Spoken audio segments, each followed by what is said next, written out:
सभी साथियों को क्रांतिकारी जय भीम और सभी को हार्दिक शुभकामनाएं कि जो मोदी सरकार है उन्होंने तीनों काले कानून बिल वापस ले लिए हैं, जिससे सभी किसानों और सभी देश की जनता के अंदर एक उत्साह की भावना है।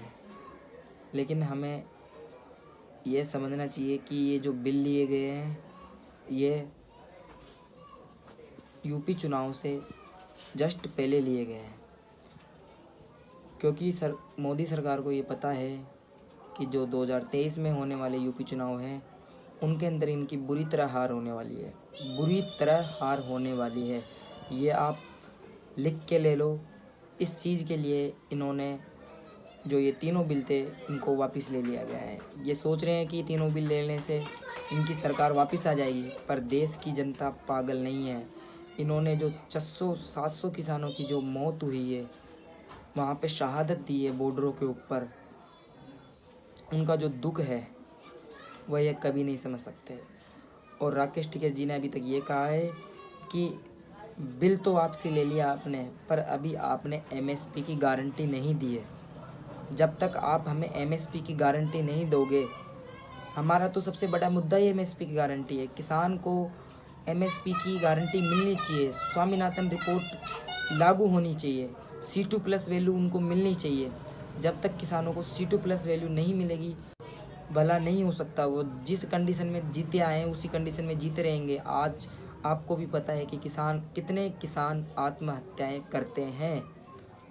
क्यों? क्योंकि उनको C2+ वैल्यू नहीं मिलती। C2+ वैल्यू का मतलब ये है कि उनकी जितनी लागत है उससे उनको 1.5 गुना कमाई मिले। साल भर की मेहनत से 1.5 गुना कमाई। क्या वो अपना 1.5 गुना भी नहीं कमा सकते क्या? एमएसपी लागू करनी चाहिए इन सरकारों को। ये बिल वापस ले लिए, बहुत अच्छी बात है, पर जो आपने इस देश की जनता को मूर्ख बनाया था इतने दिनों से, आप किसानों को खालिस्तानी कह रहे थे, पाकिस्तानी कह रहे थे, आतंकवादी तक कह रहे थे आप इन किसानों को।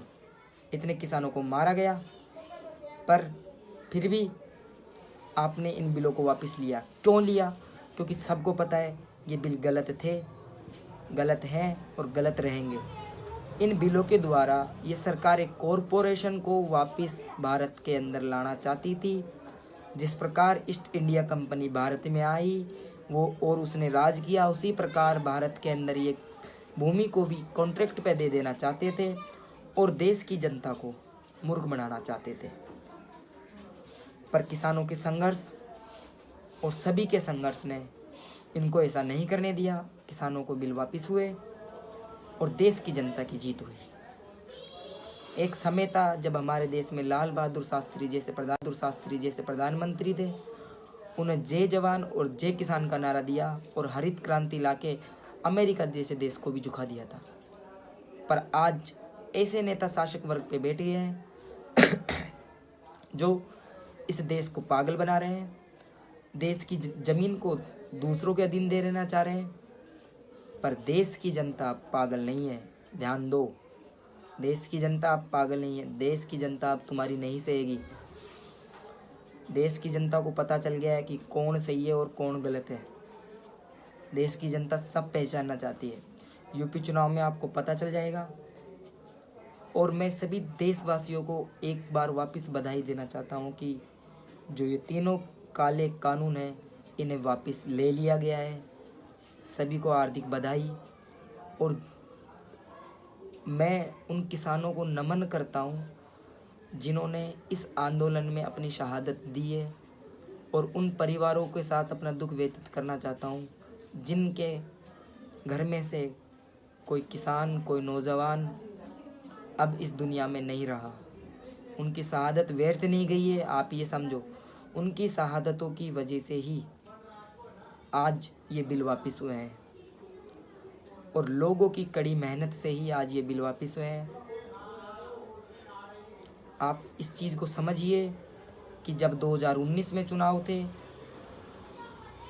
तो उस समय भी इन्होंने क्या पुलवामा अटैक करा दिया था, और अब ये सोच रहे हैं कि हम बिल वापस लेके 2023 में हमारी सरकार बना लेंगे। पर ये तुम्हारी मूर्खता है, मूर्खता। देश की जनता पागल नहीं रही है, देश की जनता संभल गई है, हर चीज़ जानती है देश की जनता।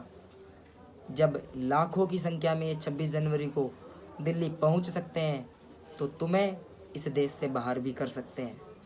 इस चीज़ का ध्यान रखना। और जो ये SC ST OBC की और माइनॉरिटी की और मैं बोलता हूँ सभी की जो एकता है वो आई है किसान आंदोलन से। किसान आंदोलन ने इस देश के अंदर एक मजबूत नींव रखी है कि कॉरपोरेशन को भगाने की, जो देश के दलाल नेता बैठे हैं ना उनका पर्दाफाश करने की। ये संघर्ष जारी है और ये संघर्ष कभी रुकेगा नहीं, इस चीज़ का ध्यान रखना तुम। और जो ये बोलते थे ना कि ये बिल गलत नहीं है, सही है, सही है, सही है, अगर बिल गलत ही नहीं होते तो आज ये सरकार वापस नहीं लेते इनको। इस चीज़ को आप समझने की कोशिश करो कि ये बिल गलत थे जब भी इन सरकारों ने इन बिलों को वापस लिया है। मैं इतना ही कहकर अपने शब्दों को विराम देना चाहता हूँ।